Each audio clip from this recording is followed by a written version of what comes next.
大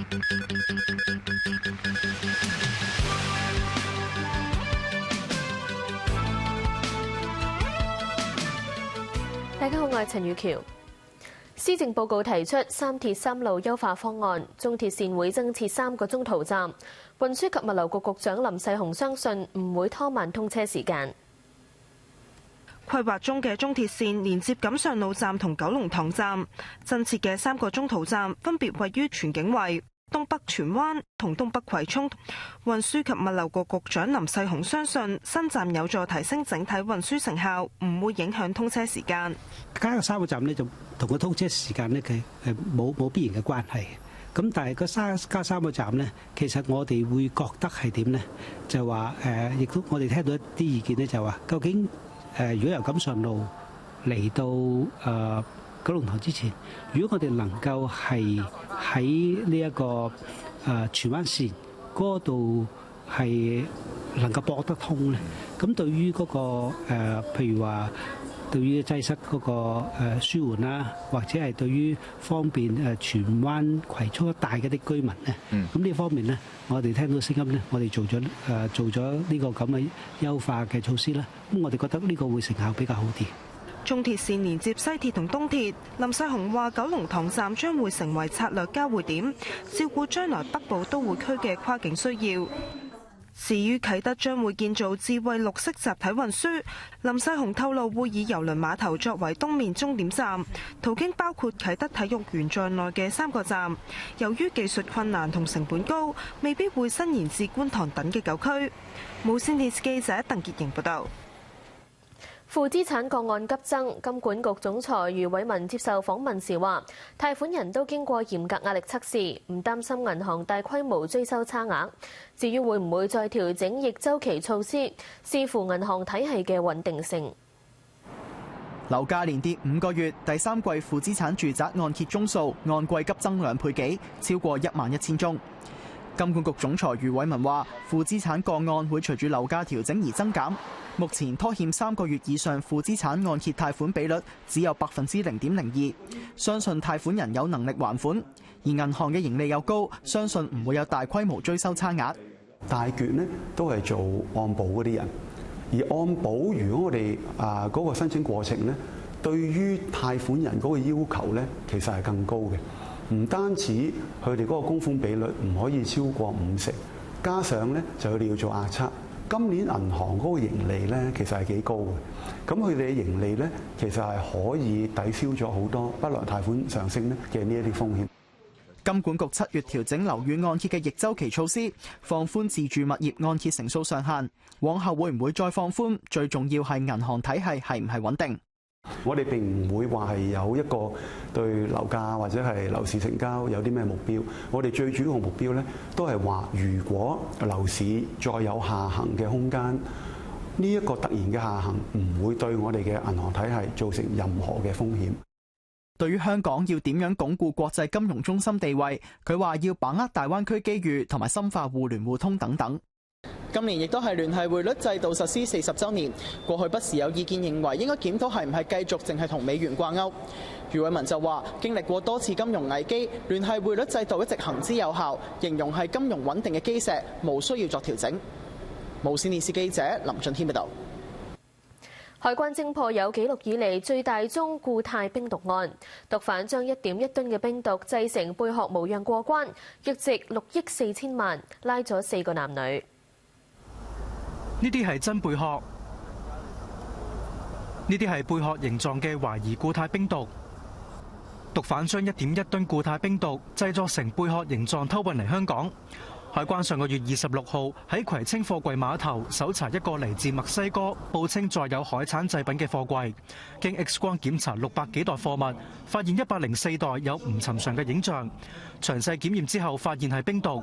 將懷疑冰毒製作成大小不一嘅貝殼形狀，外層再用一層蠟質包裹，並且混入大量正常嘅貝殼之中作掩飾，企圖魚目混珠。呢批貨嘅寄貨人，佢嘅地址係位於墨西哥，相信一個係住宅單位，而利用一個住宅寄運一個成貨櫃嘅海產製品係非常之罕見嘅。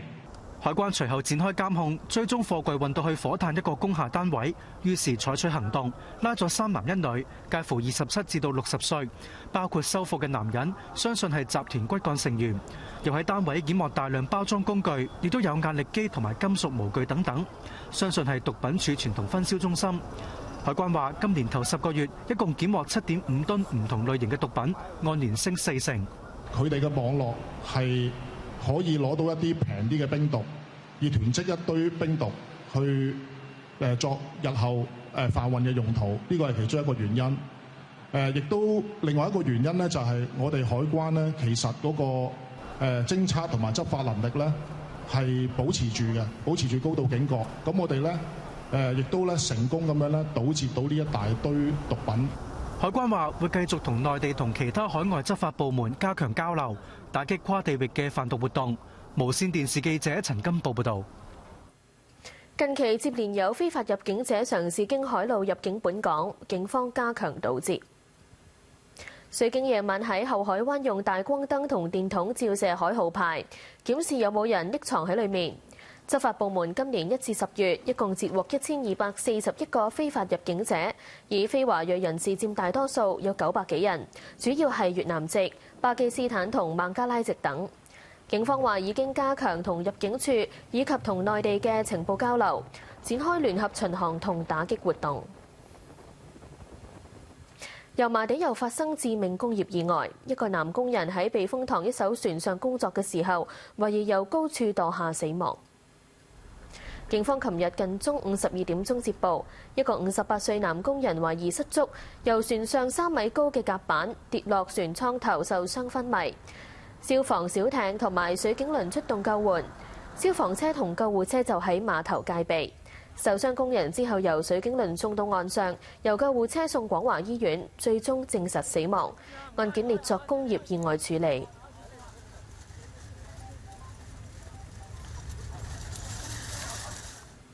港大校委會上個月初成立5人專責小組，處理涉及校長張翔嘅投訴。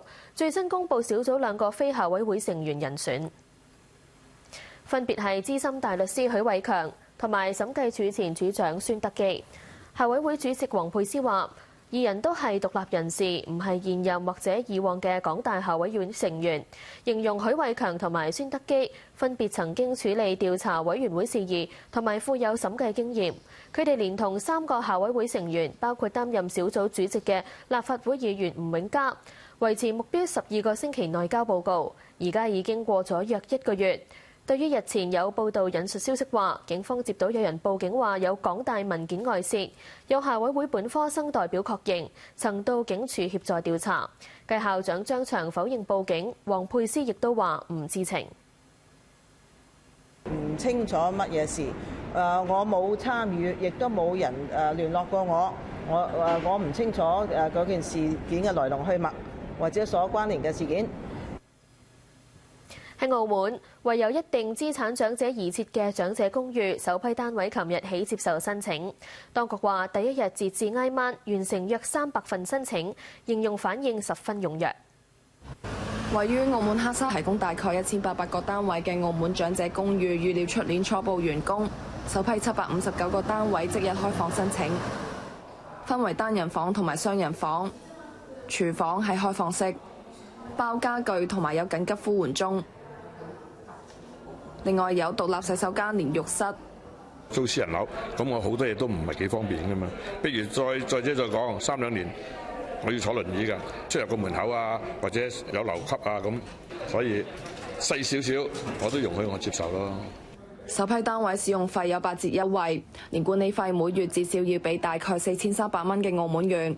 有市民就認為負擔太大，希望可以調低。當局就咁樣回應。考慮到長者嘅嗰個承擔能力啦，咁其實已經係比我哋係市面上嘅租金咧係為平嘅。咁我哋嘅參考對象咧，唐樓嘅嗰個租金啦，即係冇 lift 樓嘅租金啦，即係舊樓嘅租金啦，或者係我哋一啲工業大廈嘅嗰個租金，我哋用呢一個作為我哋嗰個參考價格。社會工作局呼籲市民以電子方式經長者公寓電子申請系統申請，又已經設置62個服務站，為申請者提供協助。無線電視駐澳門記者郭善如報道。試休息一陣，轉頭翻嚟會有其他消息。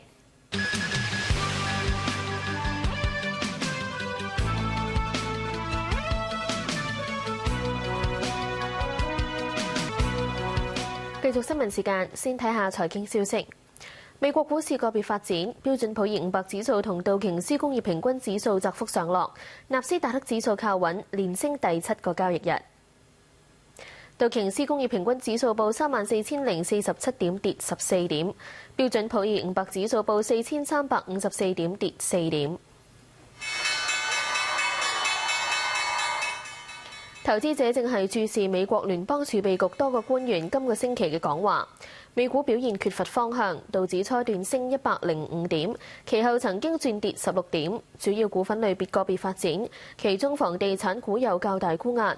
路透引述消息人士報導，電動車製造商 Tesla 計劃喺德國一個廠房生產售價25,000歐元嘅一個新車型，公司股價升接近3%後轉跌。歐股方面，巴黎 CAC 指數跌33點，德國 DAX 指數跌53點。其他消息，以巴衝突持續，加沙衛生部門話，至今超過1萬個巴人死亡，包括超過4,100個兒童。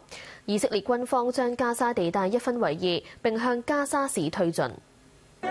位於加沙中部嘅代爾拜萊克多棟民房嚴重受損。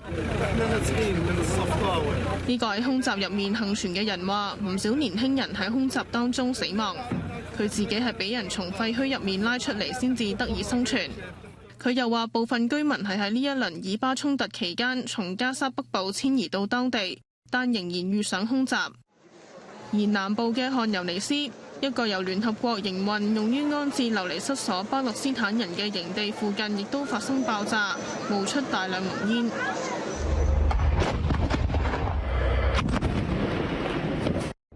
以軍星期一再發放地面部隊喺加沙行動嘅片段，話過去一日擊中超過450個哈馬斯目標，多個哈馬斯指揮官喺空襲入面死亡。以色列國防部話已經將加沙地帶分為南北兩部分，並全面包圍加沙市，而家正向加沙市推進。以軍同時繼續允許平民從北部撤離到南部。無線電視記者梁永山報導。以巴衝突持續，加劇全球反猶太情緒。法國話衝突爆發近1個月，全國出現過千宗反猶太事件，近490人被捕。法國首都巴黎多棟房屋嘅外牆上，日前發現被噴上猶太標誌大衛星。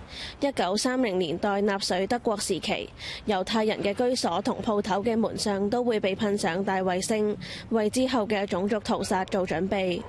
法國內政部長達爾馬寧星期日話，自上個月7號以巴爆發最新一輪衝突至今，法國出現超過1000宗反猶太主義嘅行為，較佢上個星期二報告嘅850幾宗急升大約1/2。486人因為干犯呢類行為被捕，當中包括大約100個外國人。巴黎係出現反猶太行為嘅重災區，喺超過1000宗案件入面，有大約1/4，即係257宗係喺巴黎發生。巴黎警方正調查出現大衛星嘅事件。喺中部里昂市，一個猶太裔女人上個星期六喺屋企遭到一名男人用刀刺傷，之後佢屋企嘅門上發現被噴上納粹標誌，當局懷疑可能涉及反猶太主義。據估計，法國擁有全球第3大嘅猶太裔人口，以及西歐最多嘅穆斯林人口。而喺美國，只係佔當地人口2.4%嘅猶太人，成為咗6成涉及宗教嘅仇恨罪行目標。康奈爾大學一個華裔學生喺網上發文，威脅要殺死同性侵校內嘅猶太人，被當局拘捕。上個星期3提堂之後還押候審。無線電視記者何英傑報導。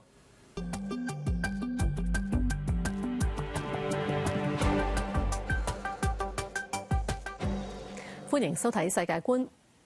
以巴戰事持續大約1個月，多國派出戰地記者報導情況，不過佢哋嘅安全唔受保障。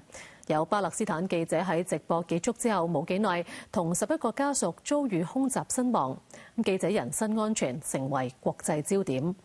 In northern Gaza and southern Gaza, there is no place safe, and no one is also safe. 49歲巴勒斯坦電視台記者哈塔布上星期四喺加沙南部城市漢尤尼斯報導醫院情況，呢次亦都係佢嘅最後直播。بالفعل شيء يدمي القلب وشيء يعني يفطر القلب ألما على هذه المشاهد وعلى هذه الجرائم وعلى هؤلاء الأطفال الذين لا زالوا تحت الأنقاض。當哈塔布放工返屋企之後，佢嘅寓所遭以軍空襲，佢太太同個仔以及兄弟一家人一共12人被殺。哈塔布嘅親戚話：哈塔布只係報導真相，反問做記者點解做咗目標。巴勒斯坦電視台記者巴希爾痛忍淚水話，同時哈塔布喺出事之前半個鐘頭仲喺醫院外面做緊直播，冇諗過會傳嚟噩耗。巴希爾更加擔心自己性命不保。إنها مجرد شعارات نرتديها فقط، هي لا تحمي أي صحفي على الإطلاق، على الإطلاق لا تحمينا هذه الدروع ولا هذه ما نرتديها فقط هي شعارات فقط. نحن هنا ضحايا على الهواء مباشرة، نفقد الأرواح واحدا تلو الآخر بلا أي ثمن، نمضي شهداء. لا إله إلا الله。哈塔布同家人遇襲身亡，引起傳媒界嘅迴響。有加沙記者團體成員話，巴人土地被佔領，記者就成為施襲目標。佢哋希望將相關罪行曝光。法國近100個記者早前聯署請願，呼籲以色列開放加沙地帶，俾記者安全進入當地報導戰況。法新社就話，駐加沙辦公室遇襲，要求以色列調查事件。以方點樣確保傳媒安全，值得關注。我哋聽日繼續世界觀，觀世界。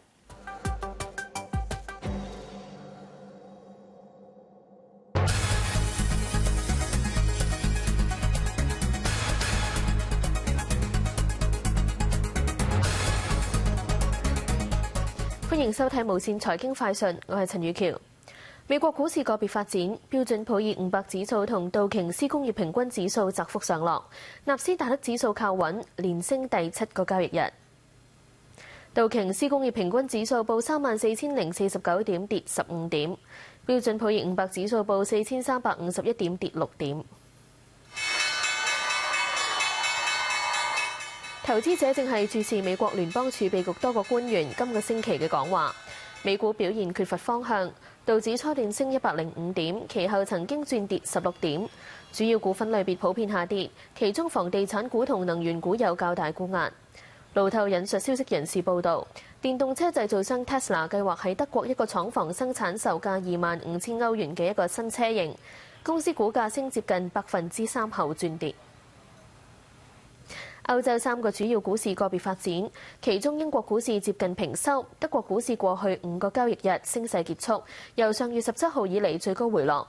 法國股市就連跌第2個交易日。法國 CAC 指數跌33點，德國 DAX 指數跌53點。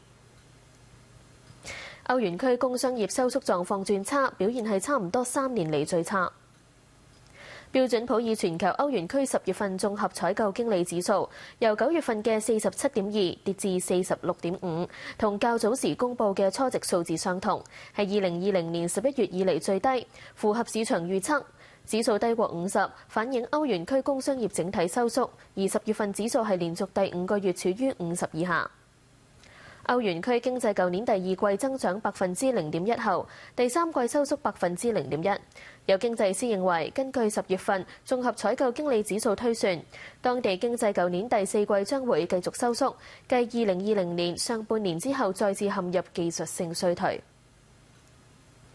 歐元區投資者信心連跌2個月後出乎意料回升。歐元區11月份投資者信心指數由10月嘅-21.9升至-18.6，市場就預期跌至-22.2，指數低過0，反映投資者對經濟前景悲觀，而今個月指數係連續第21個月處於0以下。德國工業有回穩嘅跡象，工業訂單出乎意料持續上升。德國經濟部公佈，工業訂單9月上升0.2%，係連續第2個月上升。市場預期跌1%。8月份數字由上升3.9%修訂為上升1.9%。本土訂單喺9月下跌5.9%，國外訂單就上升4.2%。跟住睇下美元最新匯價，美元匯價對日元賣出價149.855，英鎊1.2368，瑞士法郎0.8986，歐元1.0733。多謝收睇無線財經快訊，再會。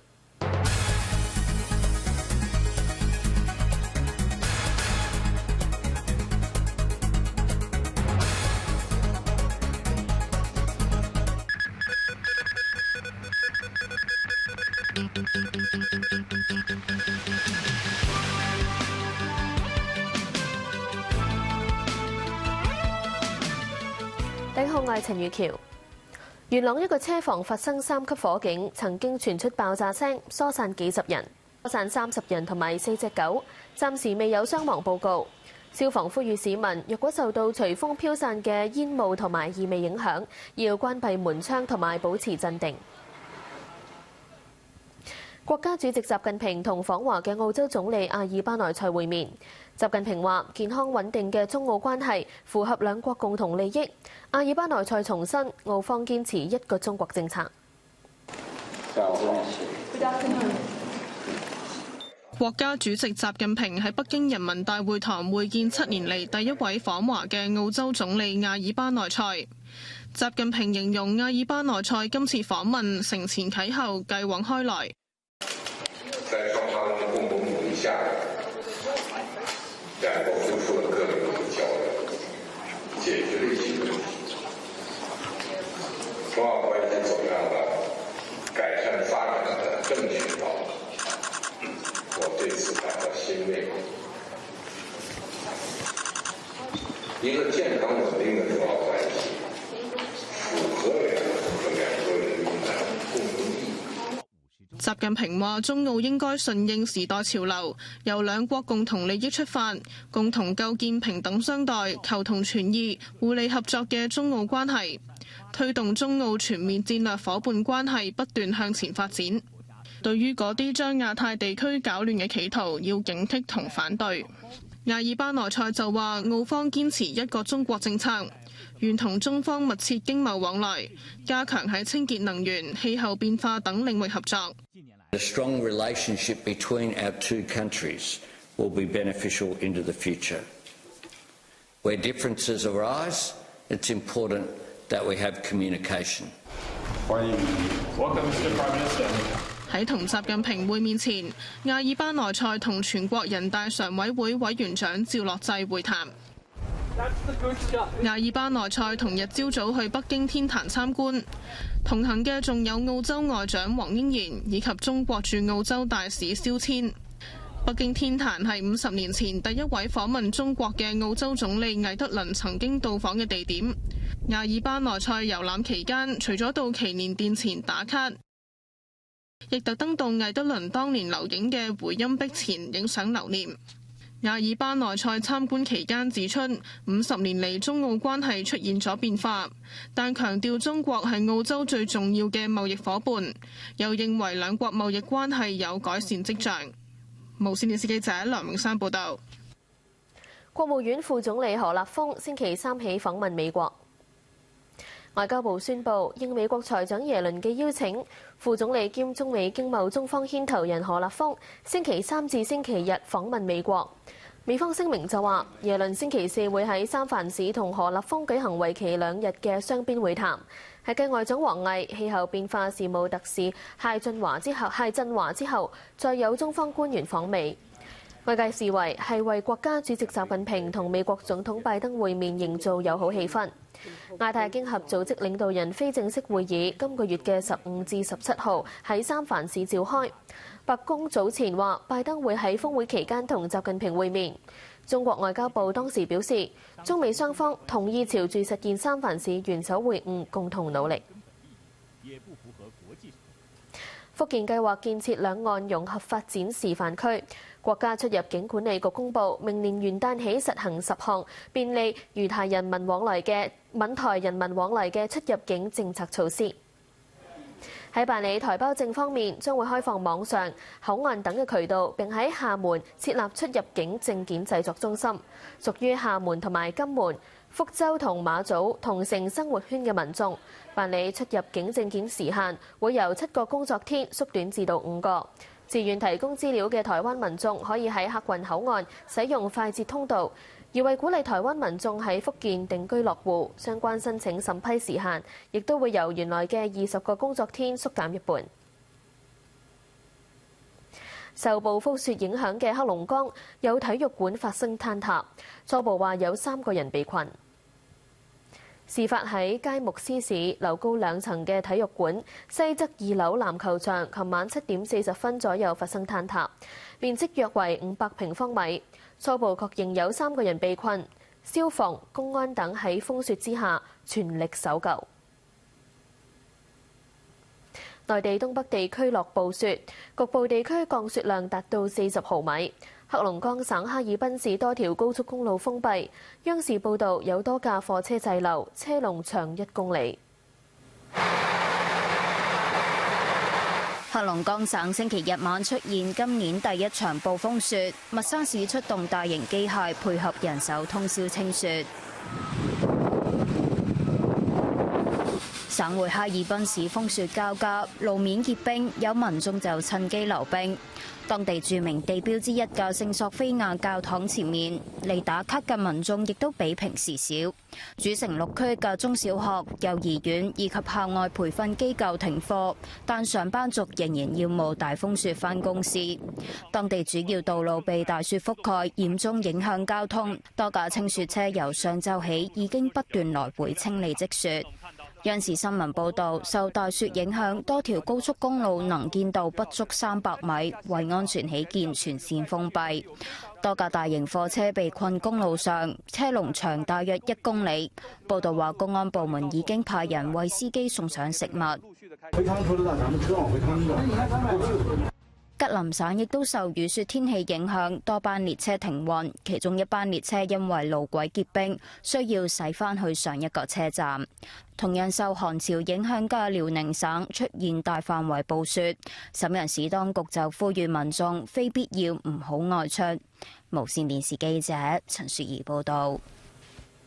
美國明年大選，當地傳媒最新民調顯示，爭取連任嘅總統拜登選情唔樂觀。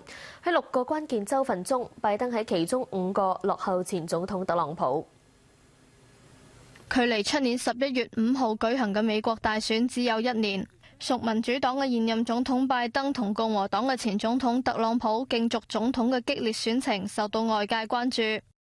美國紐約時報最新民調顯示，特朗普喺拜登2020年勝出嘅內華達、密歇根等6個關鍵州份中，以48%嘅平均支持率領先拜登4個百分點。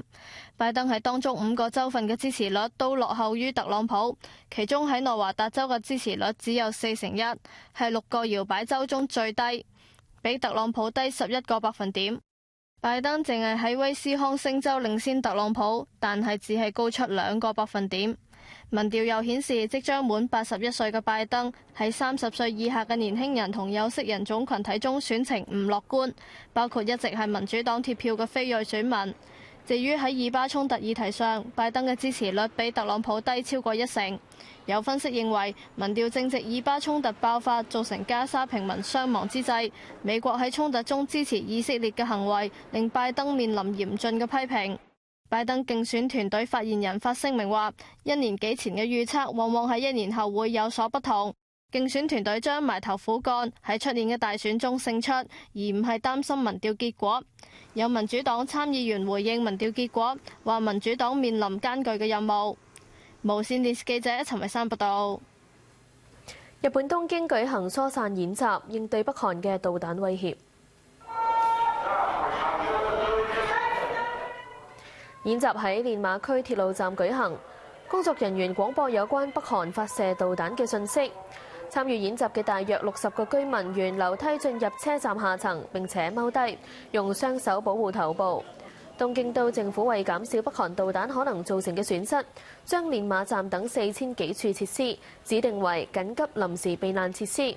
今次係首次喺呢一類設施演習避難。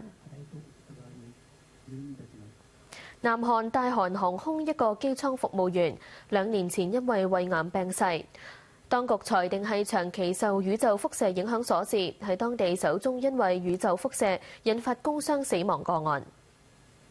韓聯社報導，譯音姓宋嘅機艙服務員1995年至2021年任職大韓航空，期間平均每年飛行時數係1022個鐘，半數係往返美洲同歐洲嘅長途機。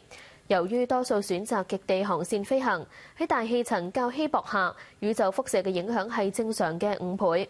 航空公司話已經確保機組人員輻射數值唔超出安全標準，但係首爾南部職業病判定委員會認為，事主累計接觸嘅輻射可能高過實際數值，加上工作期間長期飲食唔定時，裁定胃癌同工作之間有明顯關係。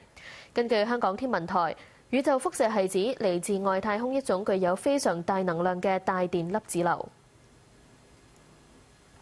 澳洲維多利亞州由星期2起將公共場所醉酒非刑事化，並開設專門照料醉酒人士嘅醒酒中心。一向有最多澳洲人喺公共場所醉酒嘅墨爾本杯賽馬日，被選定為廢除醉酒罪嘅日子。亞普利爾嘅媽媽坦亞係促成廢除條例嘅關鍵人物。If the public drunkenness had been decriminalised 30 years ago and sobering centres were in place, my mum would still be here today, and many other Aboriginal people. 喺2017年，原住民坦亞喺醉酒之後被警察拘留，結果喺拘留所跌倒死亡。隨後當局喺死因調查期間提出多項建議，最終令到州議會決定廢除公共場所醉酒罪，唔再拘留醉酒人士，改為送到醒酒中心接受護理。維多利亞州首府墨爾本率先興建一間有20個床位嘅醒酒中心，喺3個星期之後開始運作。而聖基爾達區嘅一間復康中心，亦都會改為專供原住民使用嘅醒酒中心，喺新例實施當日開放。亞普利爾相信佢媽媽會對廢除醉酒罪以及開設原住民專用嘅醒酒中心感到欣慰。無線電視記者何英橋報導。澳洲一架載住3個消防員嘅小型飛機喺收集火場地形數據嘅時候墜毀，機上3個人全部殉職。